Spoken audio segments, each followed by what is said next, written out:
नमस्कार, आदाब। सबसे पहले तो आपने अपने गांव में बुलाकर मुझे आप अपनी बात रखने का, आपसे मिलने का, परिचय करने का अवसर दिया है, उसके लिए आपका तहे दिल से शुक्रिया अदा करते हैं, आपका धन्यवाद करते हैं। हमारा नाम है प्रशांत किशोर। हम नेता ना हैं, दल बनैले नहीं की, वोट रवा से मांगत नहीं की। हम मंत्री विधायक नहीं हैं, मुखिया सरपंच भी नहीं है। रोड पर हम चलत तनी आदमी बहुत समस्या अपन बतावता, हम कोनो कामो नहीं ना कर सकी। हमारा पैदल चले से राउर गरीबी ना दूर होई, राउर कोनो परेशानी के उपाय नहीं थे। हम संकल्प ले ले बानी कि हम पूरा बिहार में गांव, शहर, कस्बा, देहात पैदले चल के जाई। 10, 20, 50 आदमी संगे गावे गावे घूमतानी। पूरा बिहार करे में 5000 किलोमीटर से ज्यादा चले पड़ी। अभी 1500-1600 किलोमीटर भई 5-6 महीना से चलतानी। सुबह से चले शुरू करीला, सांझ के जहां पहुंचो रास्ता में जैसे रोवा से भेंट होता है सही आदमी से भेंट करो। जहां सांझ हो गई ओइजे रुकल जाई, फिर अगला ओइजे से चलल जाई। तो जब हम कोनो रवा काम राउर करते नहीं की, अपना खातिर वोट मांगत नहीं की, आखिर हम पैदल पैदल काहे चलतानी? आपन घर द्वार सब सुख सुविधा छोड़ के काहे घूमतानी? घूमत ऐसे बानी कि जौन हमनी के दुर्दशा बा बिहार में, आज से 40-50 बरिस पहले भी हमनी के देश के सबसे गरीब और पिछड़ा रही जा। और आज लड़का जे रहे वो जवान हो गई, कितना जवान आदमी बूढ़ हो गई। बहुत आदमी के तो जिंदगी खत्म हो गई। लेकिन बिहार के दुर्दशा, बिहार के बच्चों की दुर्दशा सुधर नहीं रही। बिहार आज भी देश का सबसे गरीब, सबसे पिछड़ा, सबसे ज्यादा भूखमरी, सबसे ज्यादा अशिक्षा, सबसे ज्यादा बेरोजगारी वाला राज्य हमनी के बानी जा। जो ये दुर्दशा सुधरते नहीं थे। कितना बरिस हमनी के कांग्रेस के वोट देनी जा, ओकरा बाद हमनी के गरीब के बच्चा लालू यादव जी के वोट दिया। 15 बरिस लालू जी के शासन रहे। ओकरा बाद आदमी कहल कि कोनो पढ़ल लिखल आदमी के बनाओ, तो नीतीश कुमार के हमनी के 17 साल से बैठैले बानी जा। दिल्ली में मोदी जी के भी वोट दिया गई, तब वो बिहार के दुर्दशा नहीं के सुधर। काहे नहीं के सुधरत बतावे चलल बा। अपना आंख से समस्या देखतानी, कौना रो परेशानी में बानी देखतानी, एक रास्ता निकाले के उपाय कैसे होई कर रहल बानी। लेकिन ये भी बताने चले हैं कि आखिर ये दुर्दशा में हमनी के बानी जा कहीं। पुरान रोग होला ना, डॉक्टर भी जाए तो पकड़ में नहीं के आवत की रोग बा कौना वजह से, 10 को जांच करावे पड़ेला। देखिए बिहार में हमनी के दुर्दशा काहे बा। एजा 5 बरिस हमनी के सब आदमी बैठ के बतियावत आनी जा के हमनी के कितना दिक्कत बा। एजा बैठल जितना आदमी बा, सब आदमी के मालूम बा कि बिहार में कितना भ्रष्टाचार बा। एजा सड़क नहीं थे, नाली नहीं थे, गली नहीं थे, लड़कन के पढ़े खातिर व्यवस्था नहीं थे, कोई के रोजी रोजगार नहीं थे, खेत में पानी नहीं थे। रवा धान गन्ना उगावत नहीं तो 2000 के धान 1200-1500 पे बेचले होकर, यूरिया नहीं थे मिलत। कौनो ऐसा काम नहीं थे जो बिना पैसा देले हो जाओ। पासपोर्ट बनाने के बाद 2000 रुपया लागी। तो सब बात रवा मालूम बा, हमें नया क्या बतावता नहीं। आपको सब बात मालूम है। रोज घरे घरे आदमी बैठ के कर चर्चो करता। लेकिन जहिया वोट होई वो दिन बिहार के आदमी सब भुला गए। वोट के दिन बिहार के आदमी के 4 को बात याद बा। पहला बात हमार जात का बा, के हमारा जात के खड़ा बा, चलो ओकरे के वोट दिया। जिन जात से बच गई ओकरा के हिंदू मुसलमान भारत पाकिस्तान पुलवामा के नाम पर वोट लिया था। काल तक ठनले बानी। अब की हाली वोट ना दे, सिलेंडर के बहुत दाम लागल बा। DAP 500 के जगह 1600 हो गई बा। पेट्रोल डीजल 100 रुपया लागत, बहुत परेशान बानी। एमपी साहब वोट नहीं खन देले, वोट ना देवे इनका के। जहिया भोटवा होई वो दिन हो जाए हिंदू मुसलमान, और सब आदमी कही सब हिंदू एक हो जा, मुसलमान ना जीते के चाहिए। कोई अगर गलती से कह दिलस के भैया देखा ही रोड के हालत खराब बा, तो दूसरा आदमी कहता कि रोड में पड़ल बड़ा, ऊपर देखा ऊपर पाकिस्तान के सबक सिखावे के बाद, मोदी जी के जितावे के बाद तू रोड में जुड़ाई बड़ा, जल्दी चलो वोट तो भाजपा के। जे दोनों से बच गए आदमी कहता कि भैया जाए भी हमने के रोड नहीं थे, जियल हाल बा, लड़कन के पढ़े के व्यवस्था नहीं थे, रोजगार नहीं थे, लेकिन हो अपराध वाला जो राज रहे लालू जी के टाइम में वो ना चाहिए रे भाई। बहुत डर रहे, 4 बजे आदमी सरे छोड़ के भागत रहो, आदमी लालू जी के डर से कि कहीं से फिर वो अपराध वाला राज मत हो जाओ, वो डर से जाके आदमी भाजपा के वोट देता। वो काम कैले होके चाहे मत कैले होके। और चौथा हमने के मुसलमान भाई लोग बा, ये लोग कहता कि भैया चाहे कतनो कष्ट में बानी जा, भाजपा के तो ना वोट दे सकी जा, भाजपा तो मुसलमान विरोधी पार्टी बा। तो बिहार में बचल के, बिहार में तो भैया दुइये गो दल बा, एगो मोदी जी के भाजपा और दूसरा लालू जी के ललटेन। नीतीश कुमार बेचारे के तो दले नहीं के बचल कि कभी ललटेन पकड़ के लटक दी, हम कभी कमल के फूल पर बैठ के पवरे लगे, हम पब्लिक के बुझाते नहीं कि रहियन थे जौना समझ कर वोट दबाओ तो नहीं तो मेढक ऐसा उछल के दूसरा ओर चल जाता। तो मुसलमान भाई लोग कहते कि जाए जी भैया जियल जाओ चाहे मरल जाओ, भाजपा के दे ना सकी तो ललटेने लौकता करे में दबावल जाओ, यही में किरासन तेल बन के जल जाओ।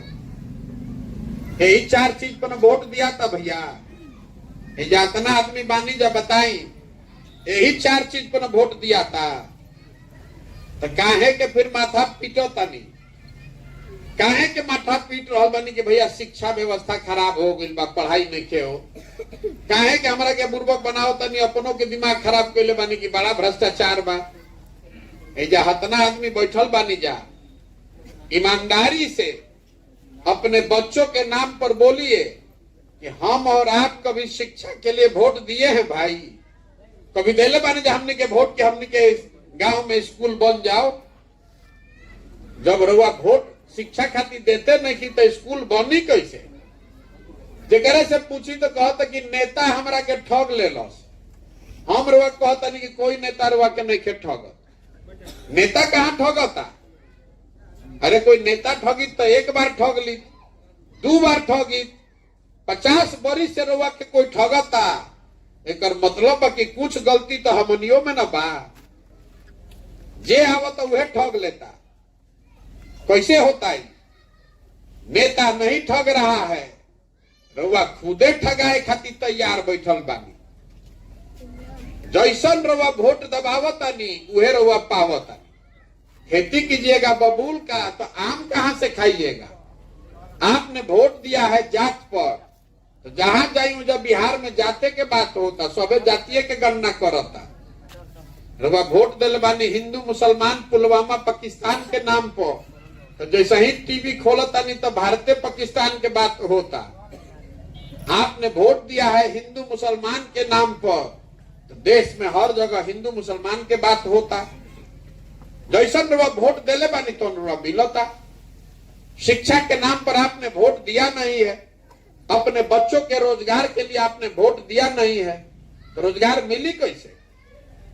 यह बतावे चलल बानी, वोट नहीं मांगो, हाथ जोड़ के गावे गावे जाके समझावता नहीं, अरे भाई अगर आप अपना और अपने बच्चे का चिंता नहीं कीजिएगा तो कोई दल कोई नेता आपकी चिंता नहीं करेगा। लिख कर रखिए।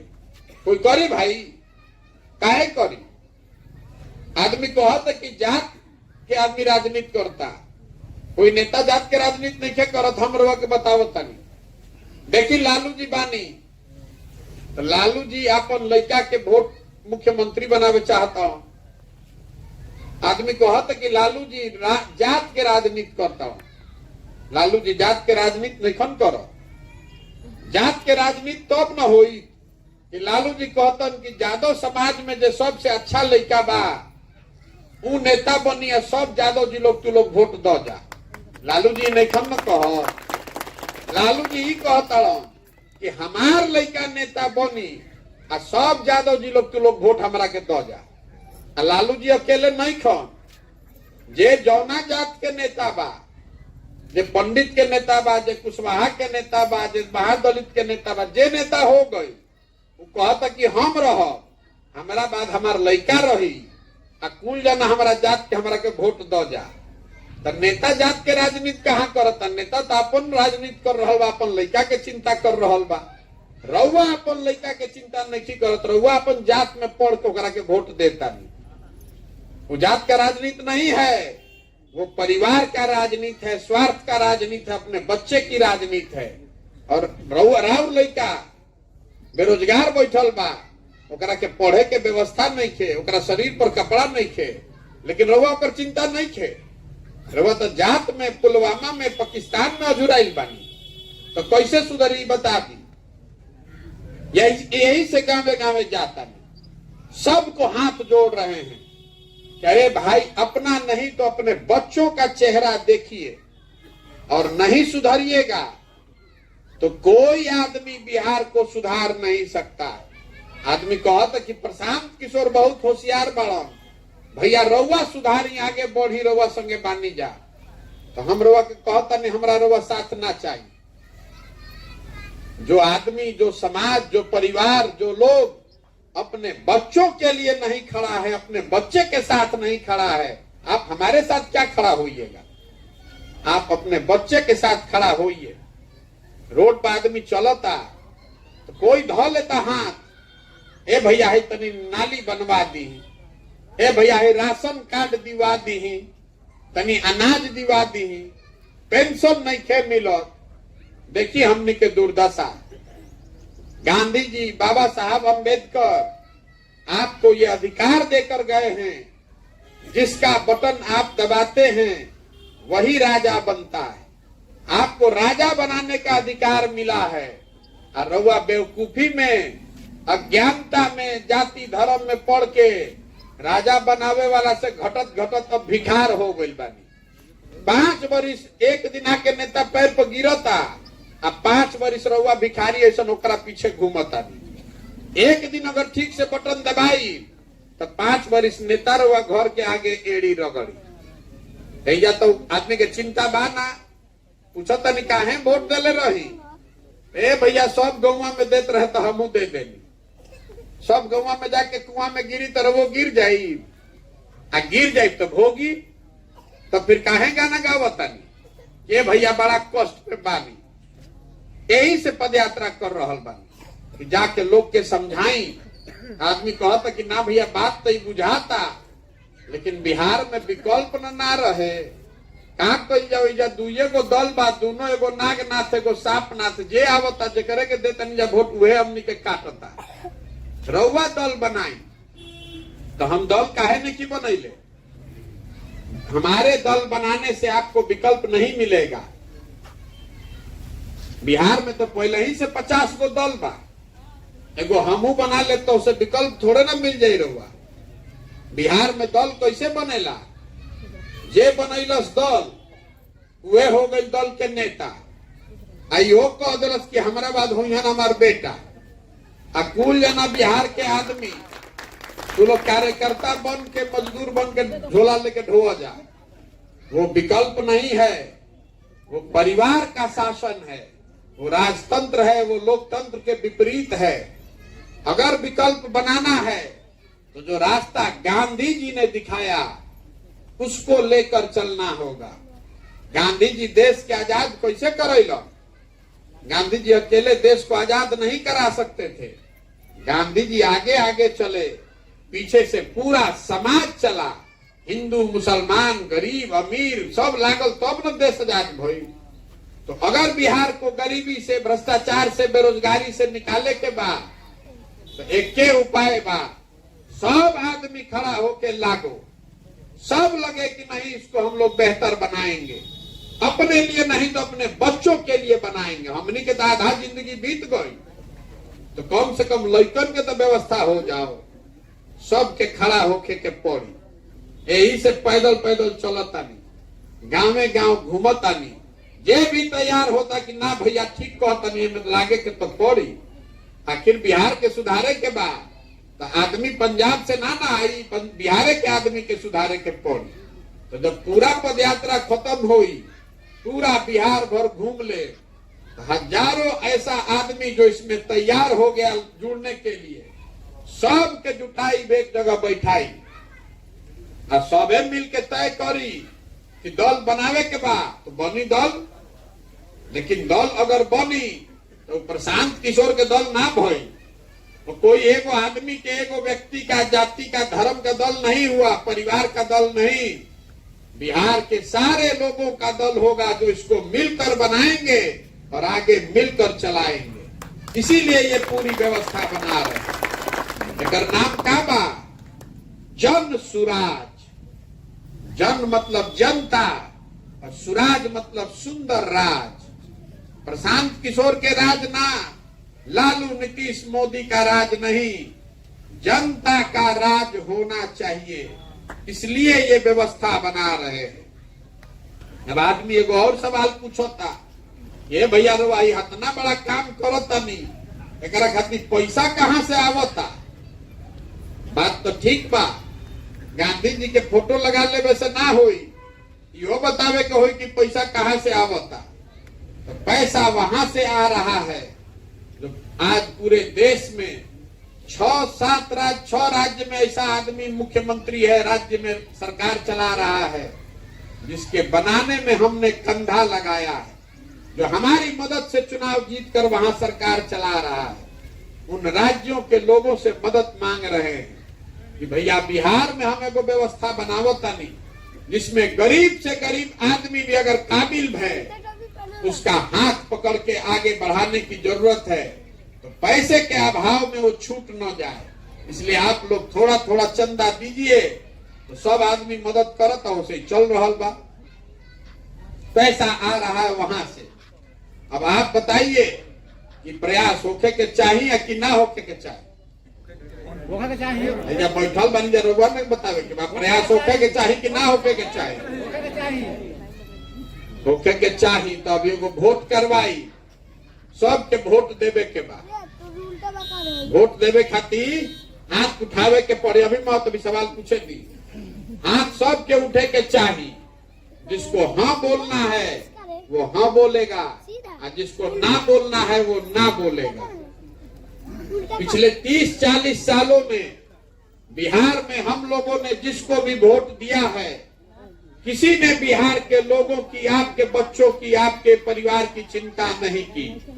अब समय आ गया है कि बिहार की जनता, आप और हम मिलकर गांधी जी के बताए हुए रास्ते पर चलें और सब लोग मिलकर अपना विकल्प बनाए, जनता का राज बनाए।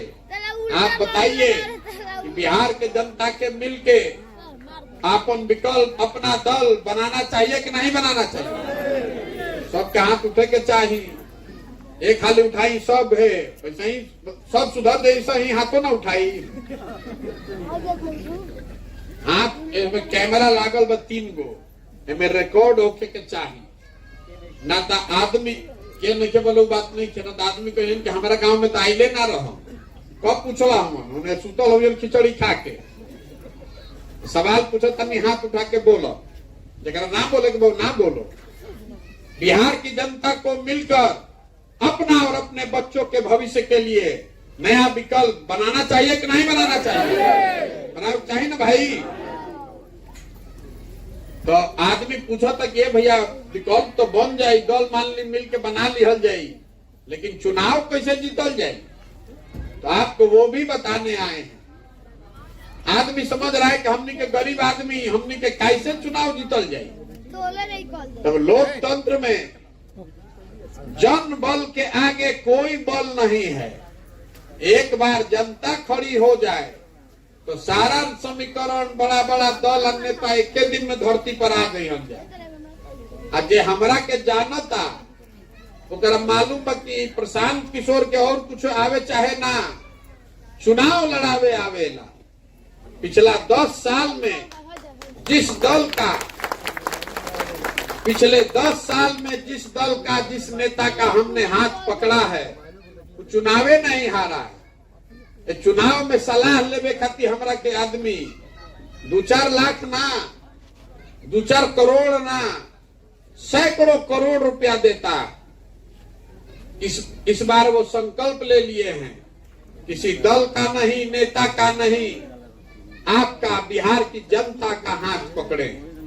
जिसको भी समाज चुनकर निकालेगा अपने बीच से, वो गरीब हो, अमीर हो, अगड़ा हो, पिछड़ा हो, हिंदू हो, मुसलमान हो, महिला हो, पुरुष हो, जेकरा के सबे चुन के निकाली, ओकरे पीछे जन सुराज के पूरा ताकत, शक्ति, पैसा, बुद्धि सब लागी। आपके सहयोग से उसको जिता के लाया जाए। बिहार के अगर सुधारे के बाद तो सब वार्ड सदस्य भी बढ़िया चुन के आवे के चाहिए, मुखिया सरपंच भी अच्छा आदमी चुन कर आना चाहिए। खाली मुख्यमंत्री बदले से बिहार नहीं के सुधरे वाला, नीचे से लेके ऊपर तक सब तो चोरे हो गई बा। गरीब के नाम पर हजारों करोड़ रुपया लूट रहा है।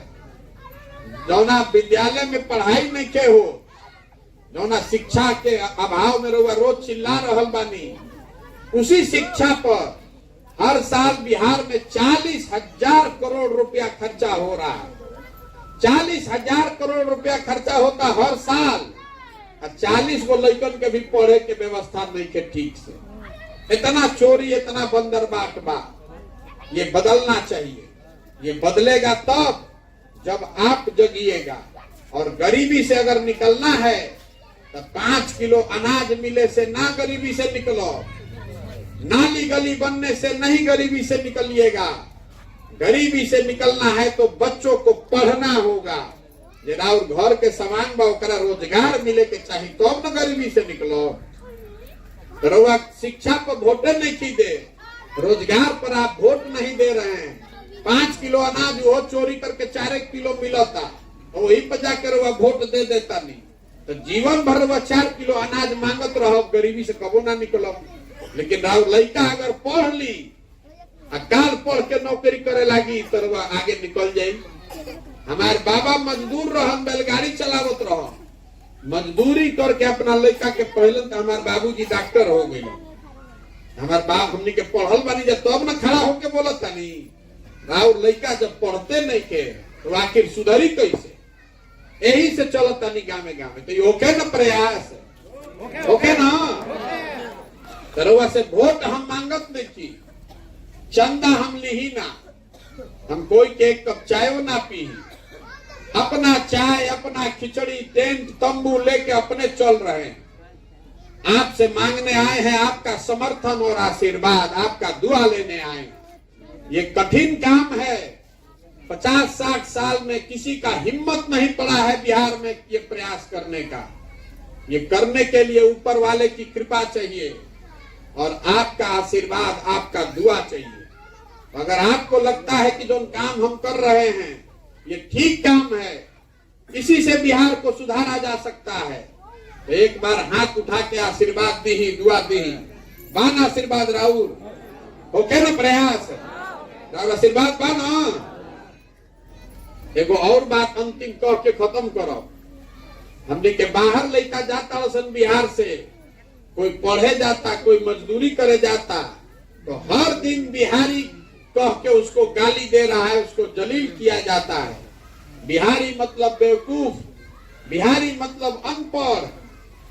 ये बिहार के लोग, हम लोग सब बेवकूफ नहीं है। यहाँ के नेताओं ने, यहाँ की व्यवस्था ने हम लोग को बेवकूफ बना दिया है। एक बार रोवा जाग जाई, अपने बच्चों के लिए जग जाइएगा और संकल्प ले लीजिए कि बिहार में ऐसी व्यवस्था बनाएंगे कि हम लोग के बच्चों को पढ़ने के लिए और रोजगार के लिए कहीं बाहर जाकर धक्का नहीं खाना पड़े, गाली नहीं सुनना पड़े। जब दूसर राज्य में व्यवस्था भइल बा तो बिहार में काहे ना हुई? पूजा के राज्य के आदमी आके हमने क्या कोई मजदूरी करता?